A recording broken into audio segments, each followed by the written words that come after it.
सनातन क्या है? क्या सनातन कोई धर्म है? इस विषय पर बात करेंगे कि वेद और बाइबल क्या कहते हैं सनातन शब्द के बारे में। सनातन जो शब्द है इसका मतलब होता है शाश्वत या सदा बना रहने वाला, अर्थात जिसका न आदि हो न अंत हो।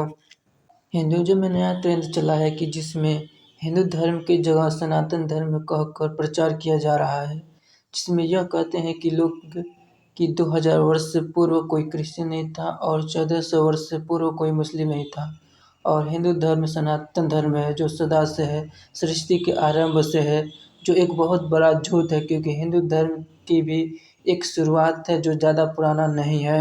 अब वेदों से चेक करते हैं सनातन क्या है, वेद में क्या लिखा है सनातन के बारे में। अभी मजा आएगा ना भिड़ो। अथर्ववेद कांड 10 सूक्त 8 मंत्र 22 पदार्थ में इस प्रकार लिखा है, वो सुखों से अनुभव योग्य होगा और भी बहुत अन्य जीवन साधन भोगेगा जो मनुष्य अति उत्तम गुण वाले सनातन नित्य अस्थाई देव स्तुति योग्य परमेश्वर को पूजेगा। भावार्थ में लिखा है, वो मनुष्य अनेक सुखों से युक्त होकर बहुत अन्नमान होगा जो जगत पिता परमेश्वर की उपासना करेगा। अगला मंत्र देखते हैं। अथर्ववेद कांड 10 सूक्त 8 मंत्र 23 पदार्थ में लिखा है, इस सर्वव्यापक को सनातन नित्य अस्थाई परमात्मा वे विद्वान कहते हैं और वह आज प्रतिदिन नित्य नवा होता जावे। दिन और रात्रि दोनों एक दूसरे के रूप में से उत्पन्न होते हैं। भावार्थ में लिखा है, नित्य अस्थाई परमात्मा के गुण जिज्ञासुओं को नित्य नवीन होते जाते हैं, जैसे दिन रात्रि से और रात्रि दिन से नित्य नवीन उत्पन्न होते हैं। सो हमने इन वेद मंत्रों को देखा जहाँ सनातन को सनातन धर्म नहीं कहा गया है, बल्कि सनातन को एक अनजाने ईश्वर के लिए इस्तेमाल हुआ है। अनजाने ईश्वर इसलिए बोल रहा हूँ क्योंकि इन वेद मंत्रों में सनातन परमात्मा के नाम का वर्णन नहीं है और वेदों में कहीं नहीं मिलेगा जहाँ हिंदू धर्म को सनातन धर्म बोला गया है।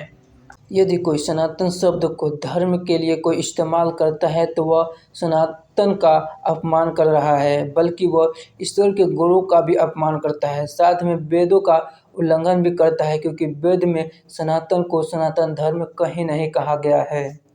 अब बाइबल में देख लेते हैं कि सनातन क्या है। तो इसके लिए पढ़ेंगे बाइबल उत्पत्ति अध्याय 21 वचन 33 में लिखा है, और इब्राहिम ने बेरशब्बा में झाऊ का एक वृक्ष लगाया और वहाँ यहोवा जो सनातन ईश्वर है उससे प्रार्थना की। तो यह वचन स्पष्ट करता है कि जो सनातन शब्द है वो परमेश्वर के लिए इस्तेमाल हुआ क्योंकि परमेश्वर ही है जिसका न आदि है न अंत है।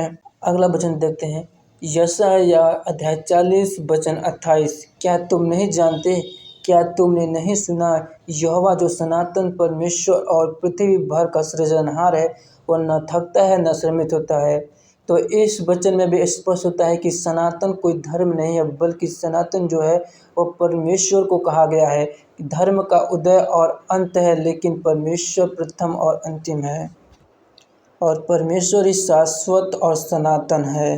धर्म का उदय और अंत होता है, न जाने कितने धर्मों का उदय हुआ और न जाने कितने धर्मों का अंत हो गया है, लेकिन परमेश्वर अनादि है, शाश्वत है और सनातन है। सनातन को धर्म कहना ईश्वर का अपमान है क्योंकि वेद में स्पष्ट वर्णन है कि सनातन परमेश्वर के लिए इस्तेमाल किया गया है, न कि किसी धर्म के लिए।